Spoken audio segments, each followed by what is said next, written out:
Saya selama kurang lebih mungkin ada 6 tahun lah nggak disapa. Pemirsa RR Media, semoga dimanapun kalian berada selalu baik dan bahagia. Mari kita dengarkan cerita lengkap kisah cinta Ane Ratna dan perjalanan hidup saat bersama Kang Deddy Mulyadi. Saat ini Ane Ratna resmi bercerai dengan Deddy Mulyadi yang saat ini menjabat Gubernur Jawa Barat. Mari simak kisah hidup Ane Ratna dengan Deddy Mulyadi saat masih bersama. Saya selama kurang lebih mungkin ada 6 tahun lah nggak disapa. Oh, aslinya? Iya, sama. Tapi kan masih udah nggak tinggal di situ berarti ya? Udah 2003 beliau selesai menjabat. Saya tuh kalau acara keluarga di Cianjur atau ketemu beliau itu nggak pernah disapa selama 6 tahun. Sama sekali itu. Sama sekali nggak pernah disapa. Kalaupun ada juga wah cuek gitu karena saking sayangnya dan saking sakit hati nggak mau. Artinya gini, melarang itu mungkin banyak pertimbangan ya. Wah, itu. Jadi ya kita melihatnya dari sisi orang tua bahwa itu rasa kasih sayang beliau, ketakutan bahwa saya takut tidak bahagia gitu kan. Ternyata ya begitulah. Ya itu inilah. Itu cerita masa kita awal-awal gitu. Begitu. Berarti sama mantannya berapa tahun teh? Kemarin pas putusan bulan Februari itu pas 20 tahun. Oh, 20 tahun. Dikurangi masa 16 tahun. Masa Nah, konfliknya. Jadi sebetulnya 4 tahun masa. gitu. Ya tapi kan artinya rumah tangga kan begitu. Fluktuatif kan, betul nggak? Ada lah gitu. Kadang naik turun sama aja. Tapi jadi anak gini teh? Iya. Dia Tira, anak saya lahir waktu itu. Alhamdulillah langsung dikaruniai anak. Tapi setelah itu Ning Iyang itu jarak dengan kakaknya 16 tahun. Oh, yang sekarang teh yang bungsu. Yang itu berarti umur berapa sekarang? Udah berapa? 4 tahun ya. 4 tahun. Berarti sama tetehnya full? Sama saya. Kadang ikut dibawa ayahnya main kayak kemarin tuh lebaran di Subang 3 hari gitu. Kayak gitu aja. Ya samalah.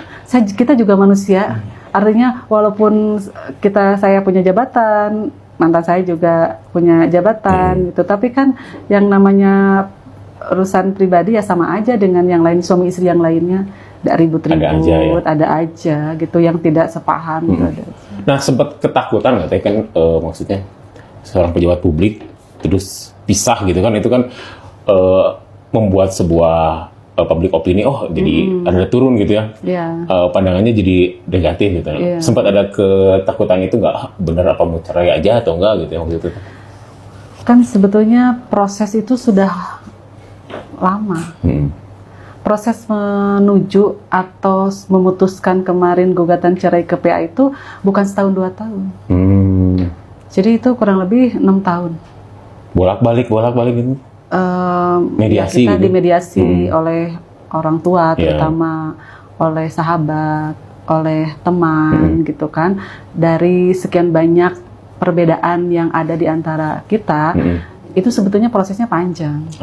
Itu hanya kemarin itu memang saya konsultasi sama keluarga, kita sudah bulat gitu. Saya tidak pernah mempertimbangkan bahwa akan ada efek politis atau segala, tidak pernah jadi pertimbangan saya. Oh, bukan, itu mah nggak jadi masalah, hanya yang penting mah. Nggak jadi pertimbangan. Yang penting bahwa ada kenyamanan di antara kedua belah pihak, baik keluarga saya maupun keluarga dia. Dan sedikit pun saya tidak ragu atas keputusan saya, yakin ini adalah yang terbaik untuk kita berdua. Gitu, yang pada akhirnya kita merasa dua-duanya jadi merasa nyaman hari ini kan, gitu. Bahagia dua-duanya kan. Saya lihat juga beliau bahagia dengan kegiatan-kegiatannya. Saya hari ini juga hikmahnya jadi lebih fokus ya untuk menyelesaikan masa jabatan saya. Berarti sampai 5 September juga sebenarnya? Sampai 20 September. 20 September. Nah, itu masih ada apa ya? Masih ada ganjalan nggak? Tinggal berapa bulan lagi tapi masih ada ini mungkin ada infrastruktur yang belum ini apa teh? Ya, banyak. Memang kan ada 2 tahun jeda karena pandeminya, ya wajar kalau melihat itu. Ya sebetulnya pembangunan Purwakarta di 3 tahun terakhir ini penuh dengan tantangan dan dinamika. Tantangannya tentu saja adalah adanya pandemi COVID-19 gitu ya. Terus kemudian juga saya harus mengejar misi-misi. Yang waktu itu visi misi saya itu 100% itu dibuatkan oleh mantan saya gitu kan waktu itu. Karena saya hanya nerima jadi melaksanakan gitu. Dengan tagline-nya Purwakarta Istimewa. Tetapi ya kita jalani, memang ada yang berat hari ini yang menjadi PR adalah infrastruktur, karena infrastruktur itu butuh anggaran yang sangat besar. Sedangkan jalan-jalan Purwakarta masa berlakunya itu ada yang habis di tahun kemarin dan tahun ini. Jadi masa berlaku itu begini. Kalau hotmix itu kan kekuatannya itu sekitar 4-5 tahun ya. Jadi pasti setelah itu terjadi kerusakan. Apalagi kalau apalagi kalau misalkan digunakan oleh kendaraan yang tonasenya melebihi daripada ketentuan gitu. Kemudian betonisasi itu paling kekuatannya 8-9 tahun, maksimal 10 tahun. Nah, di Purwakarta banyak jalan yang masa usianya itu sudah selesai pada tahun-tahun kemarin dan hari ini.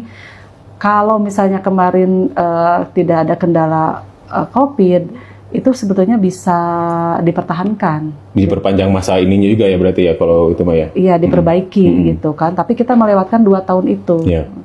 Nah, kalau melihat dari data Dinas PU Bina Marga, sebetulnya kita sudah lebih baik dibandingkan dengan wilayah yang lainnya. PU itu merilis kemantapan jalan Purwakarta itu di angka 83%. Memang ada penurunan 4% dari tahun 2017 sebesar 87% gitu. Jadi 4% ini kerusakan jalannya terjadi. Nah, sebenarnya 4% ini kan bisa kemarin dilakukan maksimal gitu ya dengan anggaran kalau tidak refocusing adanya pandemi COVID gitu.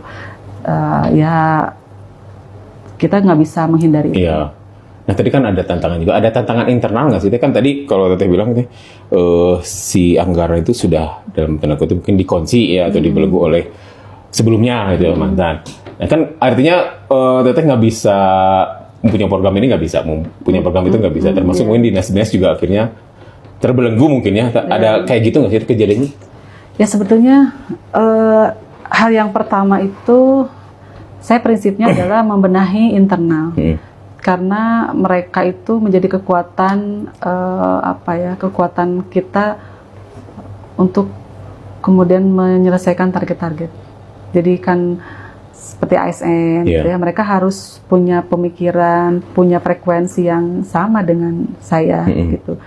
Apalagi setelah terjadinya perpecahan ini, gitu kan. Jangan sampai nanti ada terkotak-kotak, gitu ya. Maka saya selalu melakukan pendekatan itu. Jadi biar mereka bisa satu frekuensi dengan saya.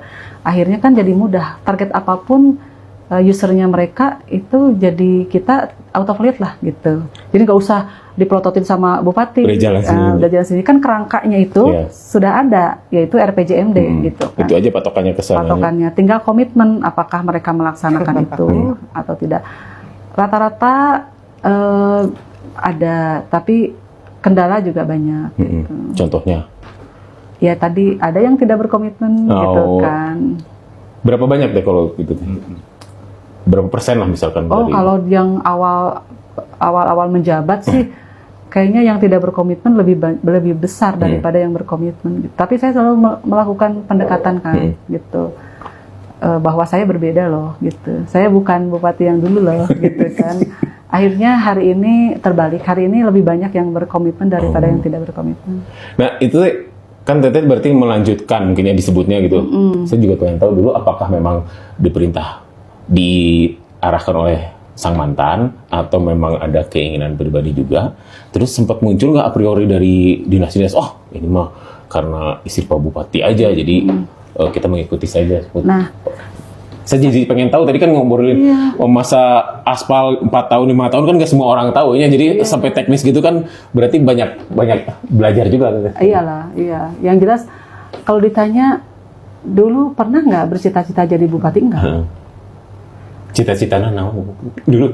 Kan sudah Allah kasih jalannya ibu rumah tangga, ngurus anak, ngurus suami, ngurus rumah. Ya. Tapi ternyata tiba-tiba di 3 bulan mau pendaftaran ke KPU, ya saya istilah saya sih diperintah lah gitulah, gitu. Saya diperintah oleh mantan saya, gitu ya, untuk kemudian mengikuti. Saya juga kaget, apa dasarnya? Hanya menyampaikan 5 survei dengan elektabilitas tertinggi.